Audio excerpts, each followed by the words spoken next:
Ladies and gentlemen, it gives me great pleasure to introduce the 48th Vice President of our United States, the Honorable Mike Pence.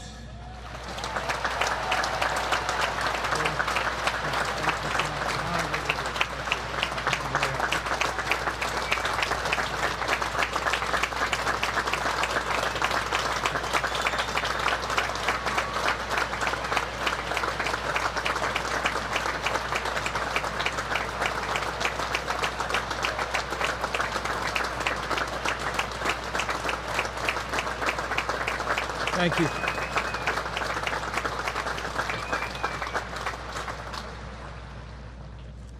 Vice Admiral Carter, Acting Secretary Stackley, Admiral Richardson, General Walsh, all the members of the faculty, the Brigade of Midshipmen, to all the family and friends who traveled near and far to join in this special moment, and congratulations to the newest officers in the United States Navy and Marine Corps, the Naval Academy class of 2017.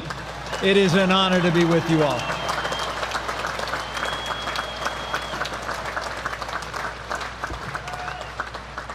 Today, it's my great privilege to bring you congratulations, and also to offer you the congratulations of your Commander-in-Chief, the 45th President of the United States of America, President Donald Trump.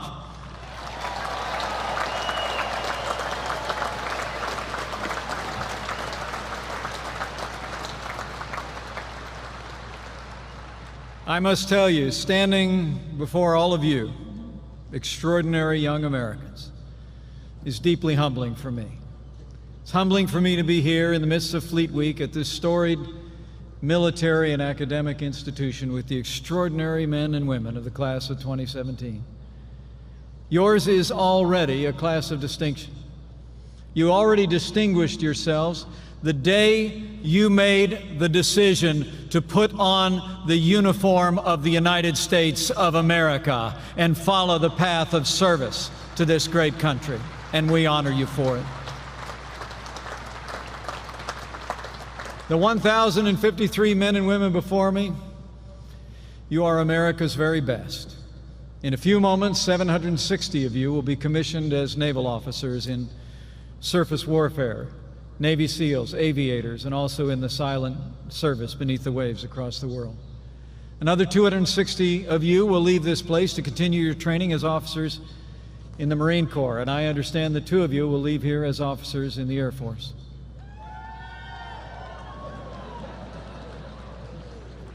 Apparently well represented here. No matter what path you take, know that your Commander-in-Chief is proud of you, and so am I, and every American is grateful for you standing tall and stepping forward to serve our nation and protect our people.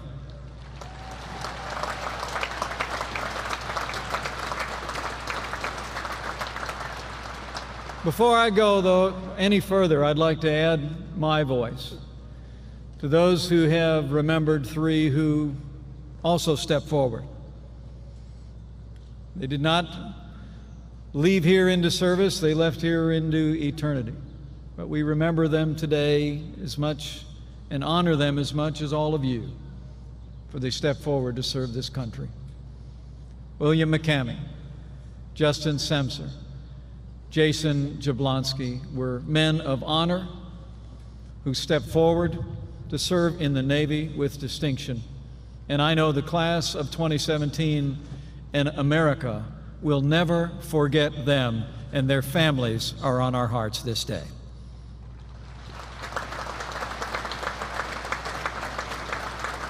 So, today is a day of pride and celebration.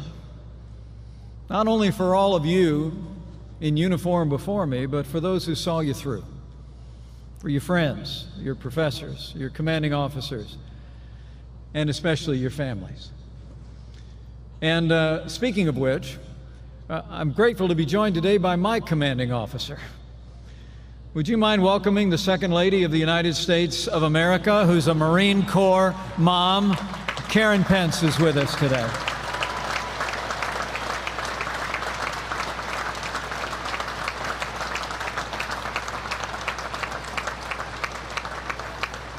You know, as the proud parents of a first lieutenant in the Marine Corps, my wife and I know firsthand that the commissioning of an officer in the United States Armed Forces is a deeply moving moment for your loved ones. The people who believed in you, who believed long ago that you could make it here, who believed even on some days when you didn't, that you would make it to this day. They supported you. They encouraged you. They prayed you through.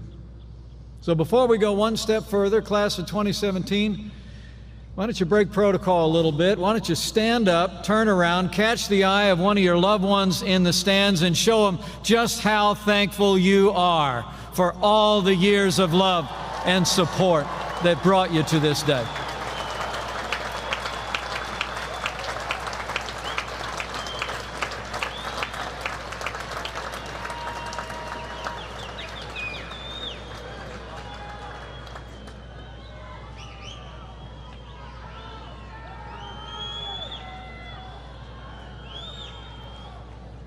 Oh, and before I forget to all the midshipmen who are here today, the whole cell phone thing and that last deal, your minor conduct offenses are completely forgiven.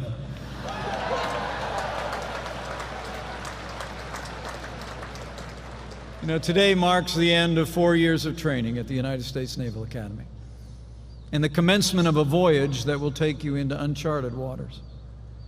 But make no mistake, and have no doubt, you are ready to lead. The training and education you received here has prepared you well to face the challenges that lie ahead, because today you graduate from an incomparable institution. It's remarkable to think that for more than 170 years, children of liberty have come to the United States Naval Academy to pursue a life of service and sacrifice. In these halls, on these fields, and by this bay, midshipmen have been molded morally, mentally, and physically, and imbued with the highest ideals of duty, honor, and loyalty. They, like you, departed this place and distinguished themselves in every era as officers in the United States Navy and in the United States Marine Corps. Today, when the boards and bars are placed on your shoulders, you will become the next link in a chain that stretches back unbroken into the mists of American history. The links before you were forged by heroes from John Paul Jones, Stephen Decatur, Bull Halsey, Jim Stockdale, and Michael Murphy. Because of them and through the bravery of all who have called themselves Marines and sailors in our nation's history, America's freedom endures to this very day, and we honor all who have gone before you.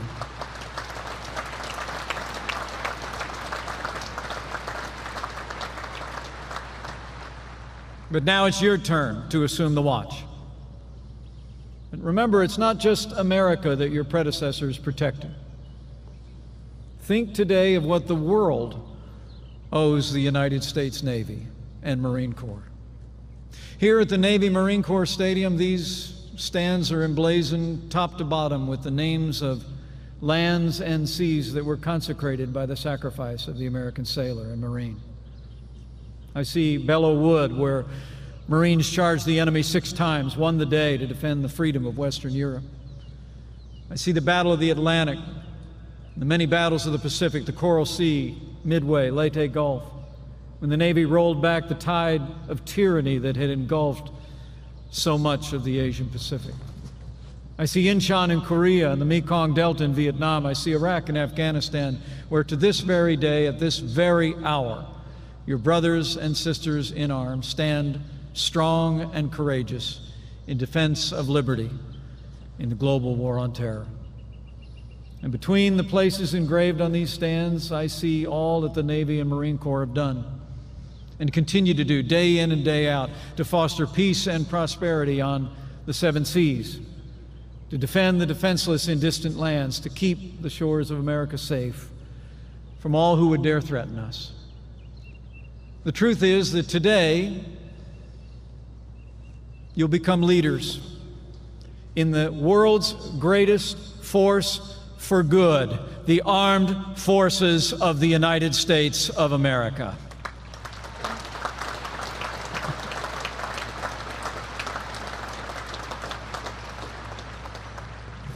All of you who do so are patriots, heroes all. You're the pride of your family, and you're the pride of the American people. There's not an American across this country who wouldn't like to have the view that I have today. It's very inspiring. You're from the rest of us, but you're the best of us. And you'll leave this place and enter a world in desperate need of the honor, courage, and commitment that defines the leadership that you learned here. So a few words of admonition. Trust your training and the principles you learned here, and you'll have success in your career and for your country. Remember that character is destiny. Be men and women of integrity. People follow people they trust. I truly believe that among the most important qualities of leadership, whether it's in the armed forces or any other endeavor, are humility, orientation to authority, and self-control. And I encourage you to cultivate these qualities as leaders in increasing measure every day from this day forward. With humility, consider others to be more important than yourselves. Be servant leaders. Approach every challenge as a learner and a listener first. In multiple counselors, there's wisdom, and the best decisions by the best leaders come from counsel and collaboration. Next is orientation to authority. Nothing I have to explain to those of you sitting before me today. Follow the chain of command without exception. Submit yourselves, as the saying goes, to the authorities that have been placed above you. Trust your superiors. Trust your orders, and you'll serve and lead well. And lastly, as arduous as it has been, the physical training in this place, I encourage you to continue to practice the discipline of self-control. There's an old proverb that says, like a city whose walls are broken down is a man who lacks self-control. I truly believe that commanding others first begins with being able to command yourself. Discipline is the foundation of leadership. Integrity, humility, orientation to authority, and self-control are my admonition to you today. I truly believe that as you pursue these qualities of character, you will lead with distinction. And as you've done to this moment in your life, you'll prove yourselves worthy of the trust that your Commander-in-Chief is placing in you today, to be faithful defenders of our nation and our way of life. And as you prepare to assume your duties, I want to say to the new officers and to your families, President Donald Trump is the best friend the armed forces of the United States will ever have.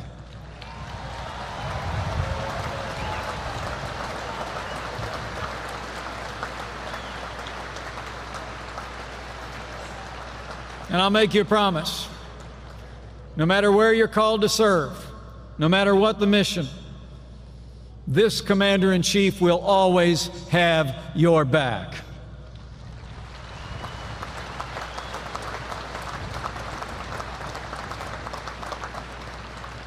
And to the families who are gathered here today and all these rising officers, I say, President Donald Trump and I will not rest, we will not relent until we rebuild our military, restore the arsenal of democracy, and ensure that our soldiers, sailors, airmen, Marines, and Coast Guard have all the resources that you need to accomplish your mission and come home safe. That is our pledge to each of you.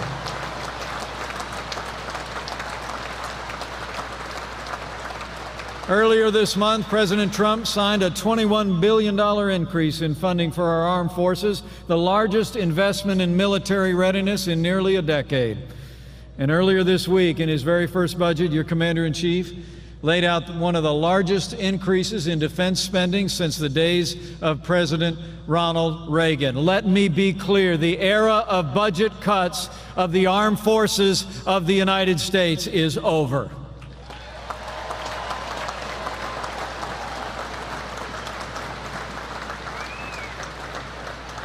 The President's budget increases funding for our national defense by $54 billion, provides more than 56,000 new service members, and begins to rebuild our Navy with 8 new battle force ships headed for the sea.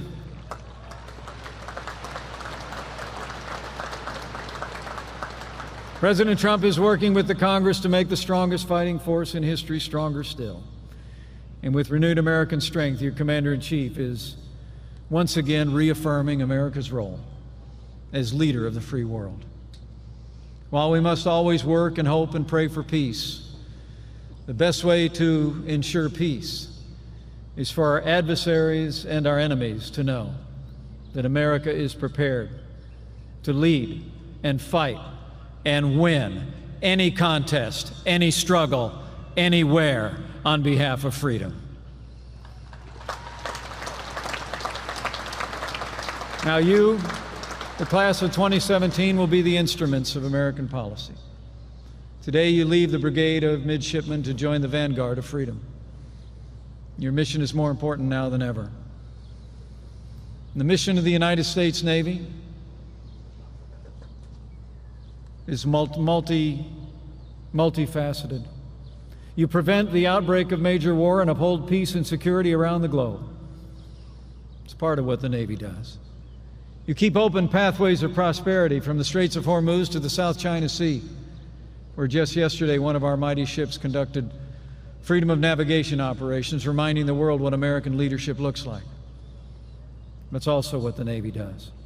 And you do what men and women of the Navy has always done. You bear the burdens of your duty with honor, courage, and commitment as the unbreakable backbone of American freedom. That's what the Navy does, and that's now what all of you will do from this day forward. As soon-to-be commissioned officers in the United States Navy and Marine Corps, all of you from this day forward are called to be leaders. Always remember that you follow in the wake of heroes who've done just that.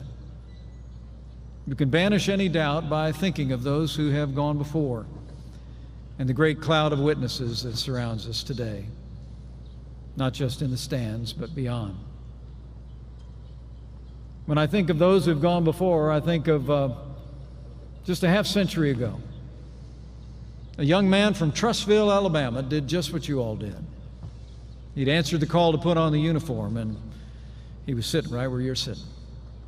Graduated from the United States Naval Academy in 1967. Not too long after that, he sailed across the Pacific to join the fight for freedom in the jungles of Vietnam. One day, assigned to a small boat unit, he was working with his team to extract a group of Navy SEALs from behind enemy lines when his boat was ambushed. He was thrown overboard, wounded by shrapnel, but he still found within himself the strength and courage to swim back to his nearly empty boat and provide cover fire for his brothers. Despite his own injuries, he personally attended to the wounded. He refused medical assistance until all his brothers in arms had been treated. He was awarded the Silver Star for his peerless bravery and leadership under fire. 50 years ago, he was sitting right where you're sitting today. He went on from that moment to serve with distinction, 7th Fleet Commander, Fleet Forces Commander. When he retired in 2003, he'd risen to the rank of a 4-star admiral. And that young man from that small town is with us today. Would you join me in welcoming Admiral Robert Natter of the class of 1967, who joins us here today.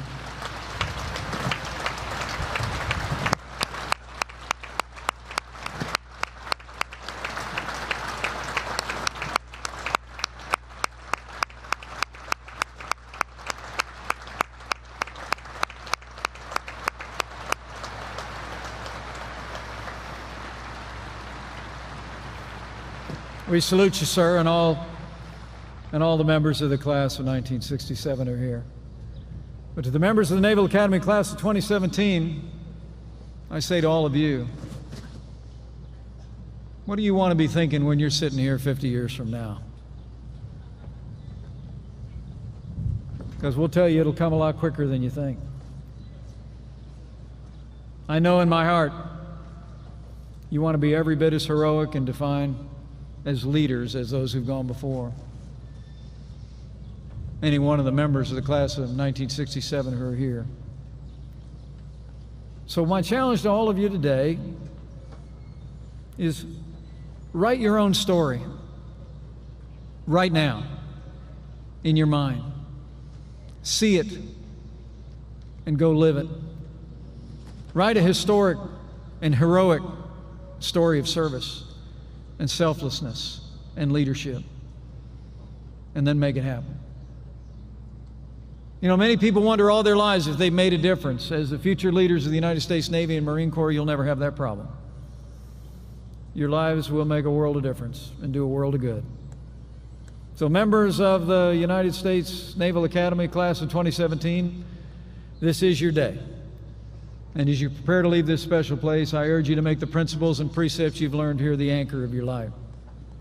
Carry the example you saw in your peers, your professors, your commanding officers. Be worthy, never settle. Act every day, not for self, but for country. I challenge you to uphold the highest standards of honor and duty of officers of the United States Navy and the Marine Corps, to be leaders in the mold of those who have gone before, like Admiral Natter and others, in whose wake you follow. And above all else, I say to you, have faith. Leave here today with the confidence that the American people are behind you. From your commander-in-chief on down, they support you and are proud of you. And also, if you're of a mind, have faith that he who planted this miracle of democracy on these wilderness shores and has seen her through every trial and has seen you through the challenges of the last 4 years will never leave you, never forsake you, and that no matter where your path may lead, he will always be there to calm the storm and guide you home. So thank you for the honor to be with you today. Bravo Zulu to the class of 2017. May God bless you with fair winds and following seas. God bless the Navy, the Marines, and God bless the United States of America.